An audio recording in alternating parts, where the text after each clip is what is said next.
नमस्कार दोस्तों, स्वागत है आपका मेरे जीएस वाला चैनल पर। आप हैं मेरे साथ ऐसी घटना पर जिक्र करने के लिए जो आप और हम अच्छी तरीक़ा से जानते हैं। उस घटना के बारे में आपको बताएंगे। आपको याद होगा कि हमारे ही एक पड़ोसी देश मालदीव के द्वारा इंडिया आउट कैंपेन चलाया गया था। इंडिया आउट कैंपेन यानी कि भारतीय लोग जो मालदीव में रह रहे हैं उनको मालदीव से इंडिया वापस भेजा जाए, जिनमें से हमारे भारतीय इंडियन सैनिक भी थे, जिन्हें मालदीव की जनता चाहती थी कि उन्हें भारत वापस भेजा जाए। उन्हें वापस भेजने में जो हमारे भारतीय लोग और भारतीय सेना के लोग उन्हें भारत वापस भेजने में सबसे बड़ा हाथ मोहम्मद मोइज्जू का था, जो कि मालदीव के प्रेसिडेंट हैं। इस कहानी के चलते भारत ने भी तुरंत ईंट का जवाब पत्थर से देना चाहा और भारत से जो लोग टूरिस्ट जो कि मालदीव में जाते थे, वो टूरिस्ट के हिसाब से मालदीव में सबसे ज़्यादा जाने वाले लोग भारतीय थे और मालदीव में जो टूरिस्ट जाते थे उससे ही मालदीव की इकोनॉमी चलती थी।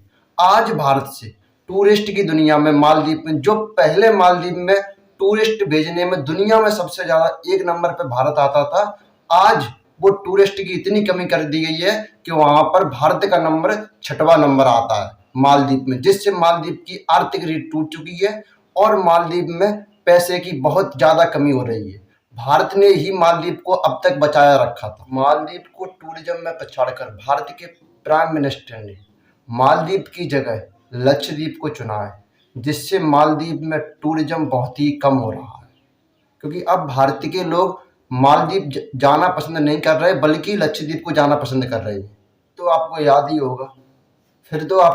होगा कि खरबूजे को देखकर खरबूजा रंग बदलता है। जैसे ही बांग्लादेश की जनता, बांग्लादेश की जो पार्टी थी, जो विपक्षी पार्टी, उसने देखा कि इंडिया आउट जो मालदीव ने चलाया उससे इंडिया बाहर हो गया और मोहम्मद मोइज्जू जो कि राष्ट्रपति बन गए, वहाँ के प्रेसिडेंट बन गए।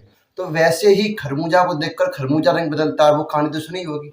वैसे ही खरबूजा की तरह ही बांग्लादेश में भी इंडिया आउट चालू हो गया है। इंडिया आउट कैंपेन में कुछ नहीं, सिर्फ भारतीय जो प्रोडक्ट भेजे गए थे उन्हें बैन कर दिया गया है।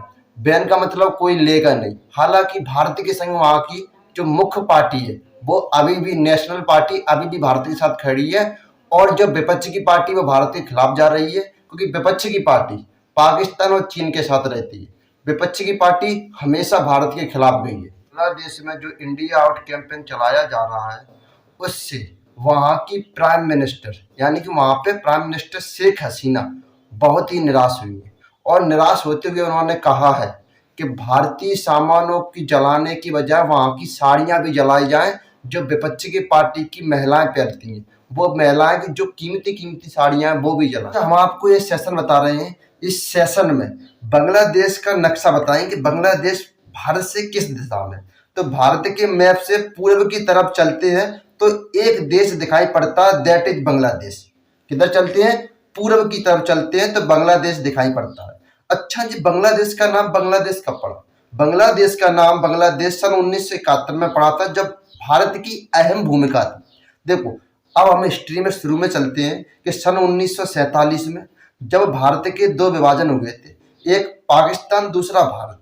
अब पाकिस्तान दो जगह बना था, एक पश्चिमी पाकिस्तान एक पूर्वी पाकिस्तान। पूर्वी पाकिस्तान अपने पश्चिम बंगाल के ठिकाने। अब पूर्वी पाकिस्तान की जनता और पश्चिमी पाकिस्तान की जनता आपस में लड़ती रहती थी। पश्चिमी पाकिस्तान की जनता पूर्वी पाकिस्तान की जनता को बोलती थी कि तुम मुसलमान नहीं हो, क्योंकि तुम जो पश्चिमी पाकिस्तान के लोग हो, पूर्वी पाकिस्तान के लोग हो, वे बहुत छोटे हो। पश्चिमी पाकिस्तान के लोग पठान थे। पठान लंबी हाइट के, सीना कद चौड़ा अच्छा होते, तो पठान थे। ये छोटी हाइट के और काले लोग थे। तो पश्चिमी पाकिस्तान के लोग इन्हें मुसलमान मानते ही नहीं थे और ना तो यहाँ के कोई भी व्यक्ति या कोई भी नेता को पश्चिमी पाकिस्तान में नेता मानते थे। लेकिन एक बार ऐसा होगा कि पूर्वी पाकिस्तान के शेख मुजीबुर रहमान जो कि अपनी पार्टी के प्राइम मिनिस्टर चुने गए और प्राइम मिनिस्टर अपने जो शपथ होते हैं वो अपनी राजधानी इस्लामाबाद में लेते, लेकिन पश्चिमी पाकिस्तान या पूर्वी पाकिस्तान की राजधानी इस्लामाबाद पश्चिमी पाकिस्तान में स्थित थी। अब वो शपथ कहाँ लेगा? तो पश्चिमी पाकिस्तान में। जैसे ही शेख मुजीबुर रहमान पश्चिमी पाकिस्तान में पहुंचे तो यहाँ की सेना के द्वारा उन्हें बंदी बना लिया गया और बोला कि पूर्वी पाकिस्तान का कोई भी व्यक्ति पश्चिमी पाकिस्तान में शपथ नहीं लेगा। तो अब पूर्वी पाकिस्तान में आंदोलन भड़क गए। आंदोलन भड़क गए तो बहुत सी जनता मारी गई, बहुत सी स्त्रियों का बलात्कार कर दिया गया। अब पश्चिमी पाकिस्तान की जो सेना है वो पूर्वी पाकिस्तान में जाके हमला करने लगी। जगह जगह पूर्वी पाकिस्तान के लोगों ने मारने लगी, पूर्वी पाकिस्तान की महिलाओं का रेप करने लगी। ऐसे में भारत में तत्कालीन प्राइम मिनिस्टर इंदिरा गांधी ने शेख मानेकशॉ से कहा कि जाकर बांग्लादेश में अपनी सेना को छोड़ो, लेकिन शेख मानेकशॉ ने मना कर दिया। शेख मानेकशॉ ने कहा, सिकंदर का उदाहरण दिया कि सिकंदर भी अपनी सेना लेकर आया था, हाथियों वाली सेना, और कीचड़ में फंस गई थी। अगर हम ऐसे टाइम में बांग्लादेश की सुरक्षा करने के कार्य जाएंगे तो हमारी फौज कीचड़ में फंस सकती, क्योंकि उस समय मौसम बरसात का था। और जो बिहार और पश्चिम बंगाल को जो इलाका है, यहाँ नदियां भयंकर रौद्र रूप ले रही थी, क्योंकि यहाँ सबसे ज्यादा नदियां यहीं पे जाके खत्म होते हैं, तो रौद्र रूप ले लेते तो पानी ज्यादा आ जाता। शेख मानेकशॉ ने कहा 4 महीना रुको, उसके बाद हम हमला कर देंगे। तो जैसे ही शेख मानेकशॉ, तब तक क्या करो, शेख मानेकशॉ ने कि रुकने के लिए बोल दिया इंदिरा गांधी को, और 4 महीना का अपनी तैयारी अच्छी कर ली। और जब जैसे ही 4 महीना निकले, पूर्वी पाकिस्तान में घुसे गए जाके, और पूर्वी पाकिस्तान में घुसे गए तो यहाँ एक आंदोलन के द्वारा एक सैनिक बनाई गई, बाबा तो नाम है तो मुक्ति वाहिनी सैनिक, ठीक है। तो अब बिना हथियार भारत ने मुहैया कराए, बंदूकें, गोलियां, जितने हथियार चाहिए, खाना पीना सब भारत ने मुहैया करा उन्हें। और जाके बिन से बोली कि ढूंढ ढूंढ के पाकिस्तान के सैनिक ने मारो, जो पूर्वी पाकिस्तान के सैनिक है। तो सिकंदर ने मिलकर वे सैनिक मारे, और आखिर में आया कि भारत के साथ, यानी कि भारत के सहयोग से बांग्लादेश का सन 1971 में निर्माण हुआ। तो आप लोगों को पता चल गया होगा कि बांग्लादेश का निर्माण कैसे होगा। तो अब हम इस कहानी में और आगे बढ़ते हैं। ऐसा मैंने इसलिए बताया तुम्हें क्योंकि बंगाल की पृष्ठभूमि में ही बायकॉट का आंदोलन छुपा हुआ है। बंगाल हमेशा ही बायकॉट करता हुआ आया है। कैसे कैसे बायकॉट किया है, तो देखो, सन 1905 में जब भारत अंग्रेजों का गुलाम हुआ करता था, तो लॉर्ड कर्जन हुआ करता था, लॉर्ड कर्जन। बंगाल विभाजन तब भारतीय लोगों ने अंग्रेजों का विरोध दिखाने के लिए किया था। तुम्हें ध्यान होगा, जिस किसी ने हिस्ट्री पढ़ी होगी या नहीं पढ़ी होगी तो कोई बात नहीं, हम बताएंगे कि बंगाल विभाजन जब 1905 में लॉर्ड कर्जन ने किया था, तब विरोध दिखाने के लिए स्वदेशी आंदोलन चालू करे गए थे। स्वदेशी आंदोलन चालू करे गए थे, जिसमें क्या कहा गया था कि स्वदेशी वस्तुओं को अपनाएं और बाहर की वस्तुओं को बहिष्कृत करें, यानी कि बाहर की वस्तुएं बिल्कुल भी न ले।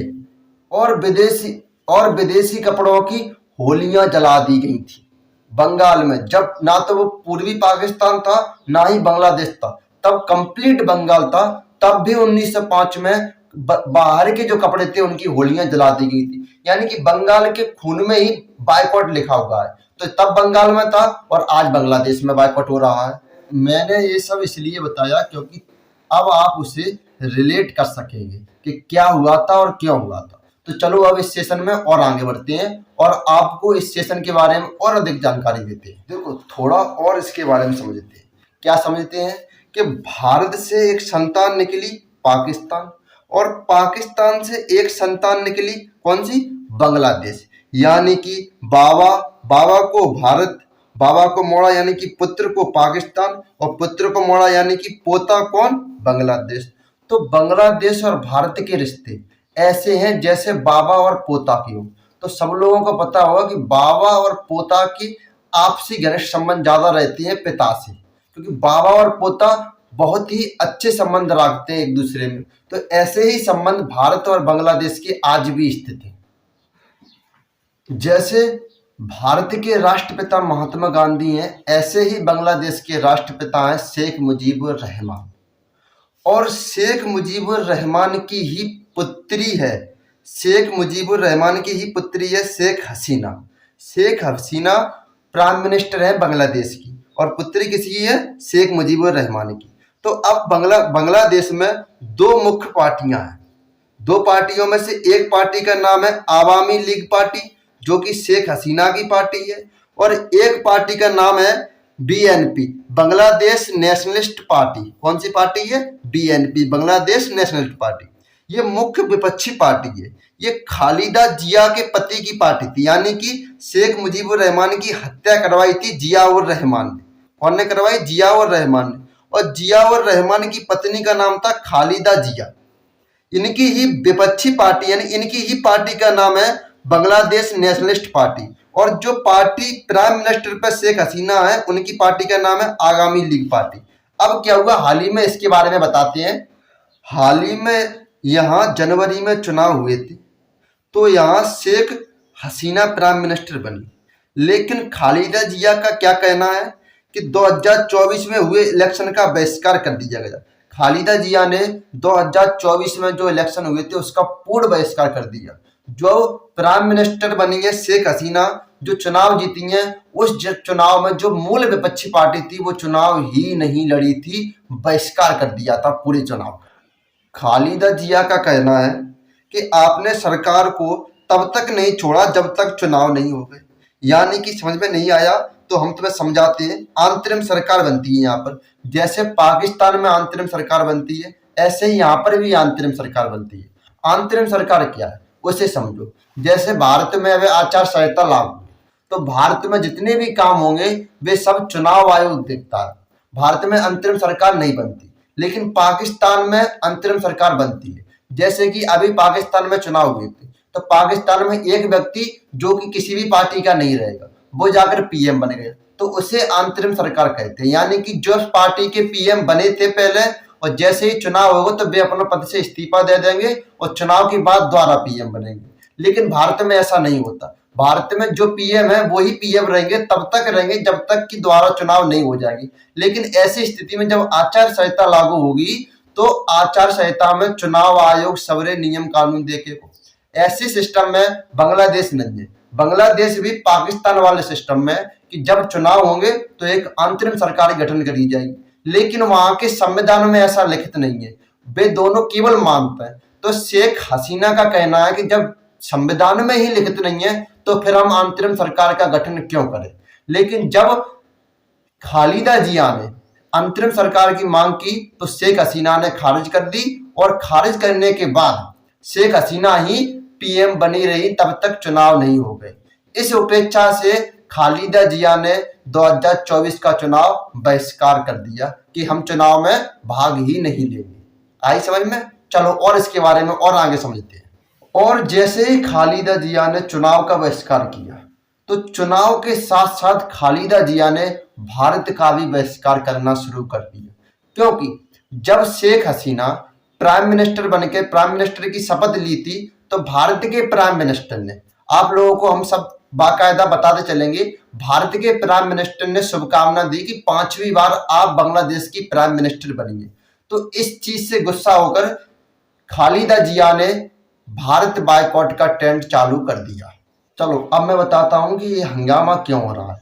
हंगामा सिर्फ ट्रेड के ऊपर होता है। ट्रेड कैसे? कि भारत बांग्लादेश से कितने पैसे के रुपए यानी कि प्रोडक्ट बेच रहा है, भारत बांग्लादेश में कितने रुपए प्रोडक्ट बेच रहा है, बांग्लादेश भारत में कितने रुपए प्रोडक्ट बेच रहा है। तो बस इसी पूरे लेन देन के ऊपर ये बायकॉट चलता है। देखो बांग्लादेश अब तक सिर्फ भारत को $2 बिलियन रुपए तक का ही प्रोडक्ट भेज पाता है, बल्कि भारत बांग्लादेश को $19 बिलियन का प्रोडक्ट भेज देता है।